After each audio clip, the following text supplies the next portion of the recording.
I just found out my lifelong chocolate allergy was a lie, and my parents' insane reaction to me confronting them makes me want to cut them out of my life.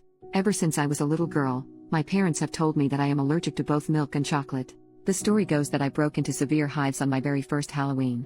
My mom had given me some milk chocolate and I had to be rushed to the hospital with hives and breathing problems where I was diagnosed with both chocolate and milk allergies.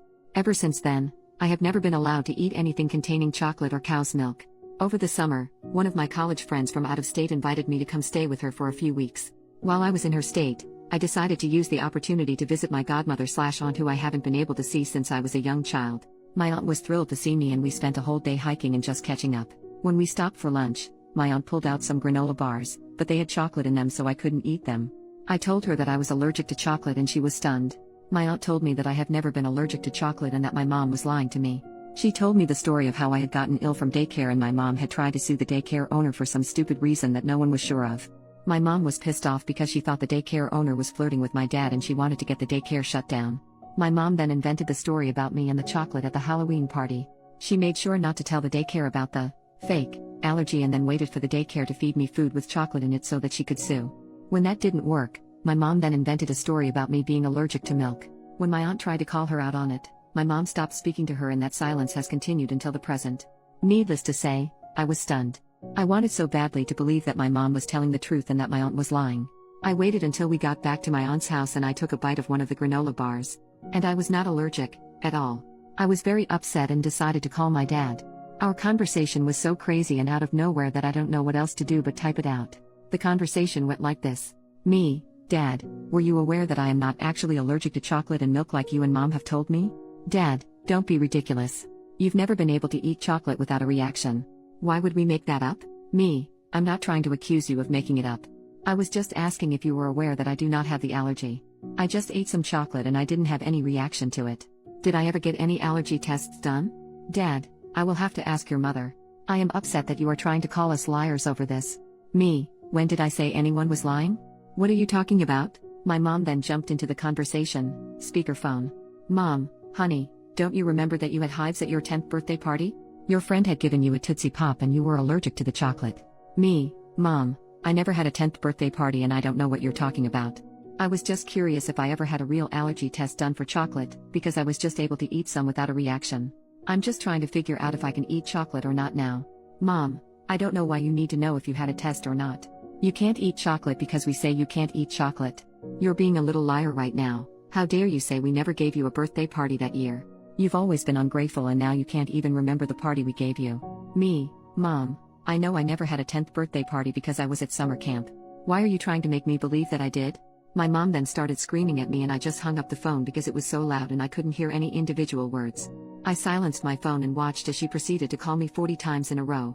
The entire time my aunt was watching in horror.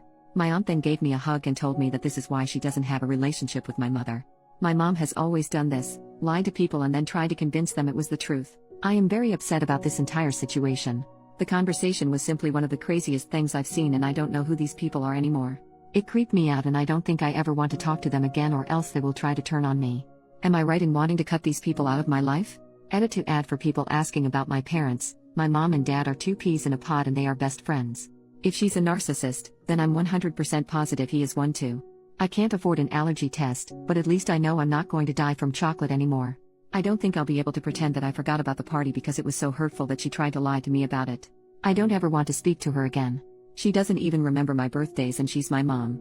Update. 3 months later. It's been a while, but I felt the need to update because my mom purchased a one-way ticket to Crazy Town after I made my first post. To summarize what I have found out since my last post. I am not allergic to chocolate. Chocolate is amazing and I am now addicted to the chocolate waterfall at Golden Corral. I am not allergic to milk. I am mildly lactose intolerant, but I was always told it was an allergy to a protein in the milk. I can drink Lactaid with no issues. I had an allergy test done and it confirmed that I am not allergic to anything except for pollen and some animal dander. My mother is a psycho. After I made my original post, I decided that I was going to cut contact with my parents except through email. My mom called me over 1,000 times the first week and I eventually had to get a new phone and simply stopped answering the old phone and let the battery in it die. To put this in perspective, she used to call me 2 to 3 times a week and this sudden increase was pure insanity. Since my mom knew where my dorm room was located on campus, I requested to be moved into one of the more private dorm buildings because I was concerned for my privacy. I didn't tell anyone except my college friends about the move, and I had thought that everything would be fine. Everything was fine for a few weeks, until I got a call from one of the adjunct professors to help tutor one of the new students. My school has a master tutor list, and any student can call the tutors and arrange for help for free. Us tutors are paid by the school. I told the adjunct that I would meet the student in the library in a few and grabbed my books and walked over to the library. Lo and behold, the new student was my mom. My mother decided that she would enroll in classes as a student in order to contact me. When I saw her, I froze and immediately tried to leave the library, but she followed me outside and wouldn't leave me alone. I eventually managed to duck into one of the fraternity apartments and was able to lose her, but she has been basically stalking me on campus ever since. I tried to report her to the school, but the campus police told me that since she never made any threats, that there's nothing I can do. I tried reporting her to the normal police as well, but was told the same thing. My mom has not left me any voicemails or texts or anything at all that I can use to prove what she's doing. My RA has ensured that my mom is banned from my dorm building. Only upperclassmen are allowed, and my mom is technically a freshman, but beyond that I am running out of options. My mom posted on Facebook that she is signing up for the same classes as I need to complete my major next semester. She posted her schedule and we're in one of the same classes, and I don't know what else I can do to stop the crazy. She claims that she didn't do anything to hurt me and that I am just lying about the chocolate and milk allergies.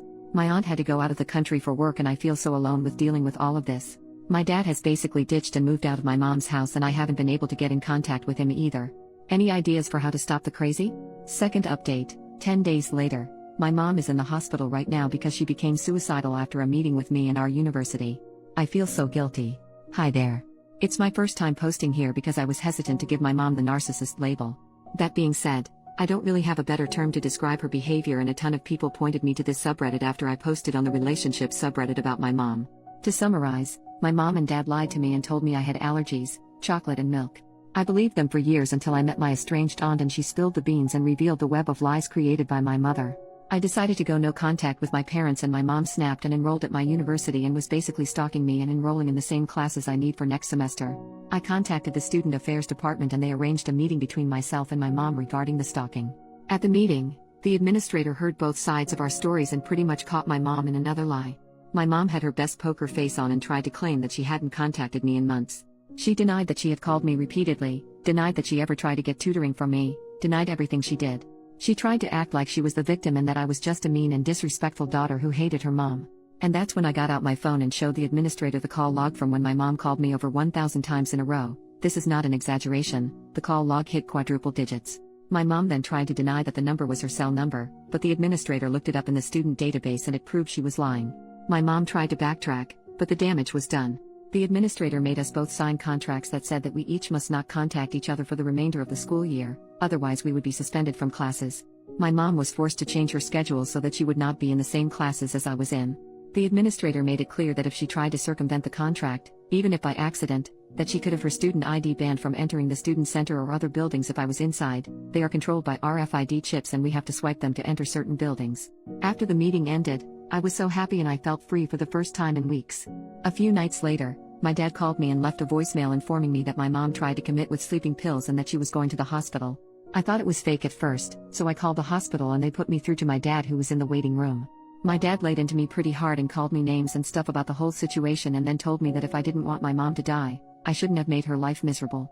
So that's my Thanksgiving vacation, and I don't really know what to think or do right now. I'm going to go bake a pumpkin pie and try to forget about it all, but food tastes like ash in my mouth. Relevant comments. Commenter number 1, honey, it's not your fault. Not even a little. She is a very sick person. This attempt is the inevitable conclusion of a long struggle with serious mental illness. Also, while we take all threats of suicide seriously on this sub, her failure to unalive herself is notable. It is not hard to unalive yourself. Even pop culture offers a few methods which are surefire, and a quick Google search will quickly turn up a dozen more. The fact that she didn't look for this information, and didn't complete her suicide, suggests that this was more of an attempt to manipulate than an attempt to leave the planet. She isn't dead, and that's significant. OP, thanks for saying this. My mom is incredibly intelligent and resourceful, and I know that if she really wanted to die, she would have been successful. She can recite stats off the top of her head, and I've heard her saying before that most successful suicides involve guns. I know for a fact that she knows what it takes for suicide, and she's smart enough to find a way to hurt herself without leaving lasting damage. She also made sure to put me down on her list of approved visitors and sign all the paperwork so that the nurses can tell me information without violating HIPAA. She knows that I'm the type of person who would have called the hospital and then I would know all the details and she could guilt me with them.